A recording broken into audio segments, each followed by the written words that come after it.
حضرت سیدنا صدیق اکبر رضی اللہ تعالیٰ عنہ کہاں کہاں حضور علیہ السلام کے ساتھ رہے، میں آپ کی خدمت میں عرض کرتا ہوں۔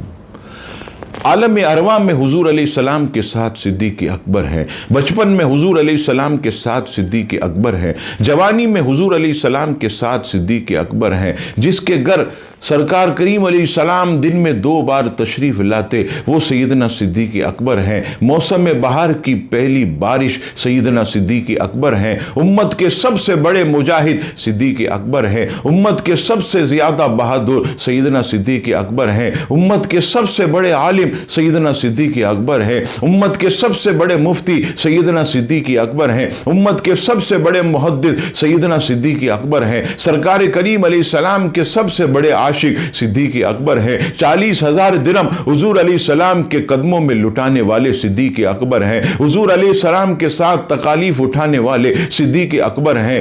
علل اعلان غلامی مصطفیٰ کا دعویٰ کرنے والے صدیق اکبر ہیں۔ سب سے پہلے حضور علیہ السلام کے ساتھ نماز پڑھنے والے صدیق اکبر ہیں۔ سب سے پہلے باجماعت نماز ادا کرنے والے سیدنا صدیق اکبر ہیں۔ حضرت عثمان غنی، حضرت عبد الرحمن بن عوف کو اسلام کی دعوت دینے والے صدیق اکبر ہے۔ حضرت بلال رضی اللہ تعالیٰ عنہ کو آزاد کرانے والے صدیق اکبر ہے۔ حضرت بلال رضی اللہ تعالیٰ عنہ کو آزاد کروانے والے صدیق اکبر ہیں۔ حضرت عامر بن فہیرہ کو آزاد کروانے والے صدیق اکبر ہیں۔ زبان مصطفیٰ سے عتیق کا لقب پانے والے صدیق اکبر ہیں۔ جنت کی بشارت زبان مصطفیٰ سے سب سے پہلے پانے والے صدیق اکبر ہیں۔ حضور علیہ السلام کی سب سے پہلی نعت لکھنے والے صدیق اکبر ہیں۔ معراج کی تصدیق کر کے صدیق کا لقب پانے والے صدیق اکبر ہیں۔ ہجرت کی رات حضور علیہ السلام کے ساتھ چلنے والے صدیق اکبر ہیں۔ حضور علیہ السلام کو اپنے کاندھوں پر سوار کرنے والے صدیق اکبر ہیں۔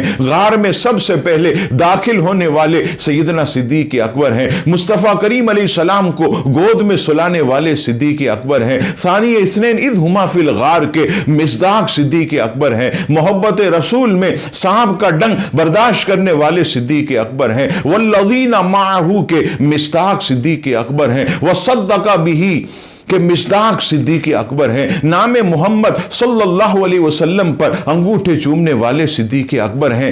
معبد کے خیمے میں سب سے پہلے جانے والے صدیق اکبر ہیں۔ میرے لیے اللہ اور اس کا رسول کافی ہے یہ کہنے والے صدیق اکبر ہیں۔ سب سے زیادہ صحبت مصطفیٰ پانے والے صدیق اکبر ہیں۔ حضور علیہ السلام نے جن کو اپنا جانشین بنایا وہ صدیق اکبر ہیں۔ وصال کے بعد صحابہ کو سنبھالنے والے صدیق اکبر ہیں۔ لشکر اسامہ کو واپس نہ بلانے والے یہ صدیق اکبر ہیں۔ مسلمہ کذاب کا کام تمام کرنے والے صدیق اکبر ہیں۔ محافظ ختم نبوت سب سے پہلے سیدنا صدیق اکبر ہیں، اور منکرین ختم نبوت کو ٹھکانے لگانے والے سیدنا صدیق اکبر ہیں۔ ساری زندگی حضور علیہ السلام کے ساتھ رہنے والے صدیق اکبر ہیں، یہاں تک کہ بعد از وصال مزار مصطفیٰ میں حضور علیہ السلام کے ساتھ آرام کرنے والے بھی صدیق اکبر ہیں۔